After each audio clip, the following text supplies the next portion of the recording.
Herr Vorsitzender, es ist soeben noch eine Studie reingereicht worden, die ich eigentlich gerne vorgetragen hätte zur Unterfütterung meiner Argumente. Am Institut für Arbeitsethik der Universität in Görlitz wurde eine Vergleichsstudie über die unterschiedliche Arbeitsweise von deutschen und polnischen Handwerkern durchgeführt. Stellen Sie sich vor, Herr Vorsitzender, 5:30 Uhr morgens, es klingelt an Ihrer Tür. Davor stehen Bolek und seine polnische Handwerkertruppe, um ihre Wohnung zu renovieren. 6 energische Gesichter sagen nur eins: Lasst uns arbeiten, arbeiten, arbeiten. Gleichzeitig an einem anderen Ort, auch der deutsche Handwerksmeister ist schon aktiv. Er sägt. Auch sein Gesicht sagt nur eins: Lasst mich pennen, pennen, pennen. 5:32 Uhr. Bolek und seine Leute laden den Wagen aus. Sie sind am Morgen aus Warschau gekommen. In der Nacht haben sie in Braunschweig noch eine Doppelgarage gebaut und in Hannover 2 Dächer noch eingedeckt. Sie, Herr Vorsitzender, erklären Bolek, was zu tun ist. Die ganze Wohnung renovieren. Alle Tapeten ab, im Wohnzimmer einen Wanddurchbruch, alle Elektriken neu, alle Rohrleitungen neu, alle Wände neu verputzen, die Decken abhängen, den Stuck erneuern, die Fußboden erhöhen, spachteln und streichen, das Bad fließen, in die Küche raufhaus an Laminat. Bolek wundert sich, er dachte, es gibt Arbeit für den ganzen Tag.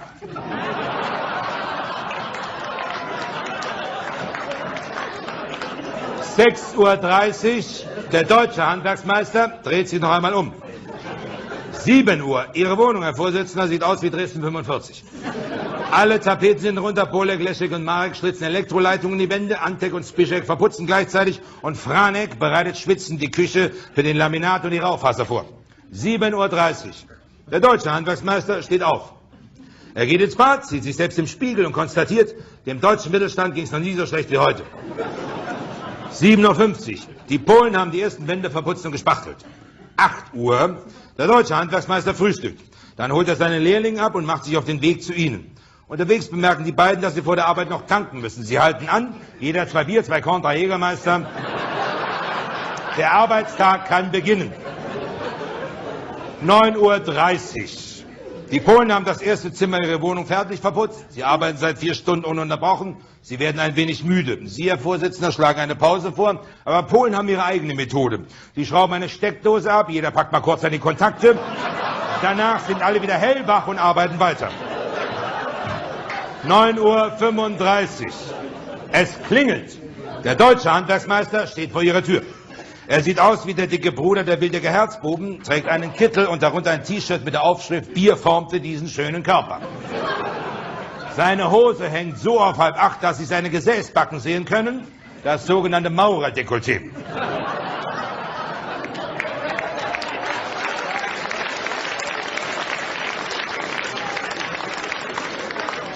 Er begrüßt Sie mit dem Satz: Ich bin Firma Pütz, sind Sie der verstopfte Siphon? Sie nicken und lassen ihn herein. 10:15 Uhr. Die Polen haben das zweite Zimmer fertig verputzt. 10:20 Uhr. Der deutsche Handwerksmeister schaut den verstopften Siphon an und sagt den klassischen Handwerkersatz: Oh, oh, oh. Oh, das wird teuer. Ein wichtiger Satz. Jedes O bedeutet für Sie, Herr Vorsitzender, 50 € mehr, als im Kostenvoranschlag ausgemacht war. Oh, oh, oh, oh, das wird teuer, ist einer von 4 Sätzen, die der deutsche Handwerker in seiner Ausbildung lernt. Die anderen 3 Sätze lauten: An Ihrer Stelle würde ich das alles neu machen lassen. Das war ich nicht, das war schon vorher kaputt. Und brauchen Sie unbedingt eine Rechnung. Nach der Begutachtung des Siphons steht der Handwerker auf und macht erst einmal Frühstückspause. 11 Uhr. Die Polen fangen an zu tapezieren. 11:30 Uhr. Der deutsche Handwerksmeister kommt aus der Frühstückspause und macht sich am Siphon zu schaffen.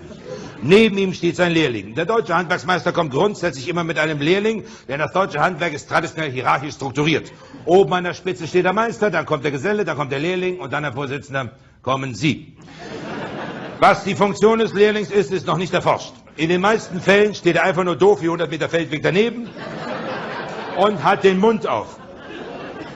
Mindestens 80% der deutschen Lehrlinge im Handwerk haben den ganzen Arbeitstag lang den Mund auf. Ethnologen vermuten, dass dies ein Sicherungssystem ist. Solange der Lehrling den Mund offen hat, weiß der Meister, dass er noch atmet und lebt.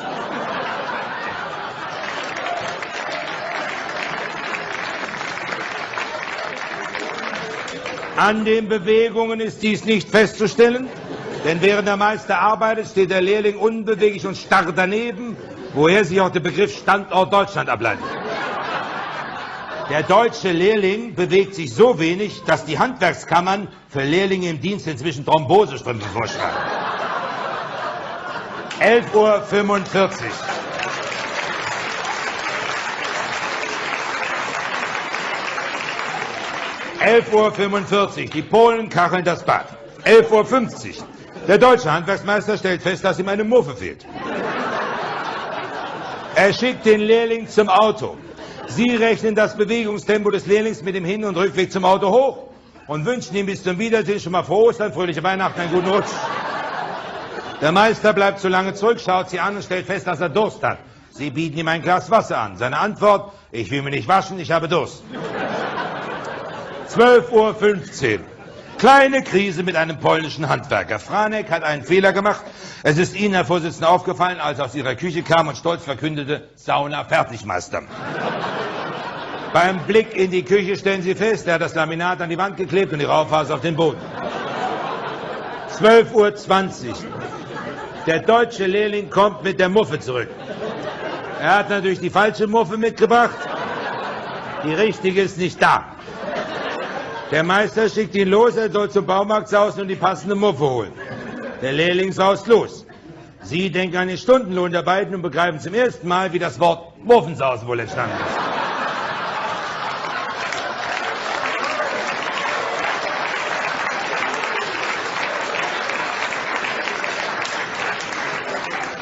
(13:30 Uhr). Franek hat die Küche wieder in Ordnung gebracht und alle Elektrik in der Wohnung verlegt.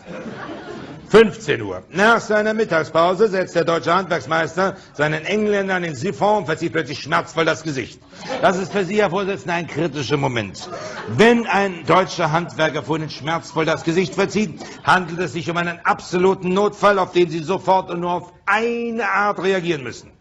Ignorieren, Herr Vorsitzender. Wegschauen, so tun, als hätten Sie nichts bemerkt. Sie, Herr Vorsitzender, machen den Kardinalfehler und fragen den Handwerker, was haben Sie? Die Antwort: Verkalkung im Ellenbogen. Furchtbar, kennen Sie das? Ich war schon bei 1000 Ärzten. Wenn ich Ihnen das erzähle: Jung, gehst du mal in die Auto und holst du mal die Röntgenbilder. 15:10 Uhr. Oleg und seine Truppe sind fertig, ihre Wohnung ist renoviert und geputzt, alles kostet zusammen 200 €. Sie, also die Polen, fahren jetzt weiter nach München zu ihrer nächsten Baustelle. 15:50 Uhr. Sie, also Sie, Herr Vorsitzender, haben die gesamte Krankengeschichte des deutschen Handwerksmeisters, seiner Familie, seiner Freunde, seines Dackels und der Familie und der Freunde des Dackels gehört. Sie kennen seine Hämorrhoiden besser als er Ihren Siphon.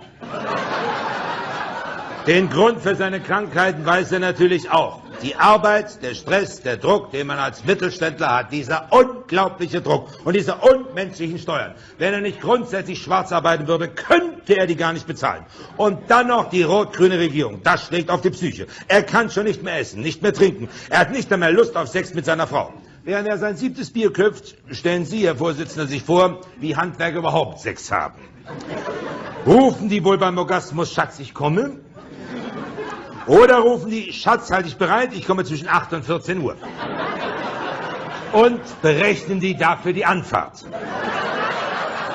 Plötzlich piept die Uhr des Handwerksmeisters.